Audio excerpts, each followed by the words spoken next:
So finally it's here. I ordered this Wavestate module back in January when it was announced, and finally they started shipping it. So was it worth the long wait and getting rid of my original Wavestate MK1? Let's find out. The module is basically a beefed up Wavestate MK2.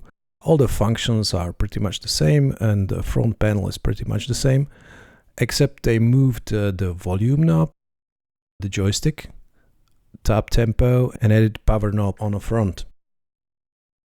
I have a feeling the knobs are a little bit closer together too, and obviously the pitch and mod wheels are gone along with the octave switches. The setlist buttons now have category names printed on them and can in emergency work as a keyboard by holding Shift and no trigger.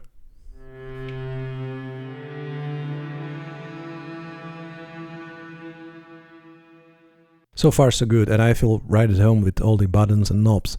What bothers me a little bit is the power button down here. By the performance knobs, I might hit it accidentally from time to time, but luckily to turn off the Wavestate you have to hold it for 10 seconds or so.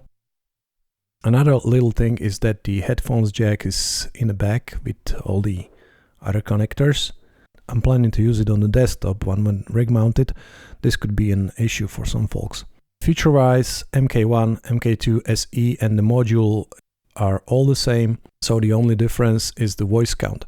MK1 has 64 voices of polyphony, MK2 has 96, and the top-of-the-line SE version has 120. The module has the same processing power as SE, so 120 voices. Basically top-of-the-line SE without the keys. Fine by me. All the other specs are pretty much identical, so I won't go into details here. If you watch Loopop's review of MK1 or MK2/SE, he went through all the functions extensively, so no need to repeat that here. Go check out his videos, link in the description. So let's talk about the form factor and why it makes sense for me instead of the other models. First, the space. The original Wavestate MK1 was the biggest piece of hardware in my studio, and as much as I liked the sound, it was always tucked away somewhere because most of the time I couldn't fit it anywhere on the desk. So a module makes a lot of sense for my setup. Also for my jams and or live gigs, it's way easier to bring a module and a key step than a full 49K synth. My keyboard playing sucks anyway, so no point of having a keyboard that I don't use like 90% of the time. Plus this nifty little feature that I'm showing right now, where the rack ears can be turned upside down and reattached to form an angled stand either in 45 degrees or 15 degrees angle. This is a killer feature for me, and really every synth module should have that. Nice one, Korg. Second, the keyboard. As I said before, I'm not a great keyboard player, not even a good one. So keyboard on a synth doesn't appeal to me that much. I mean, I like to have one keyboard for one synth, which is nice, but frankly the keypad on the Wavestate MK1 sucks. It doesn't have aftertouch, or even with my limited finger skills, just didn't feel great. So flipping MIDI channels on the key step and controlling multiple synths is fine by me. And the key step also has aftertouch, not polyphonic aftertouch, but for my skills it's more than enough for the occasional press down here and there. And of course Wavestate does recognize aftertouch. You can hear it on this one.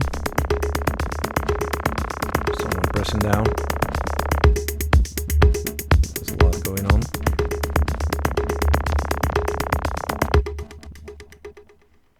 Hands-on control. The engine in all the Wavestates is identical to another product, the Wavestate native plugin. So why not use the plugin on a computer and save space and money? Well, for me, having a plugin that's one-to-one identical to hardware is actually a pretty big deal, because I can use the same sounds on my laptop on the road as well as DAWless and anything in between. I actually program the patches on the computer most of the time, because the complex engine is much more easier to make sense of on a 4K screen than on the machine itself. But for actually playing, I prefer the hardware because of the tactile experience.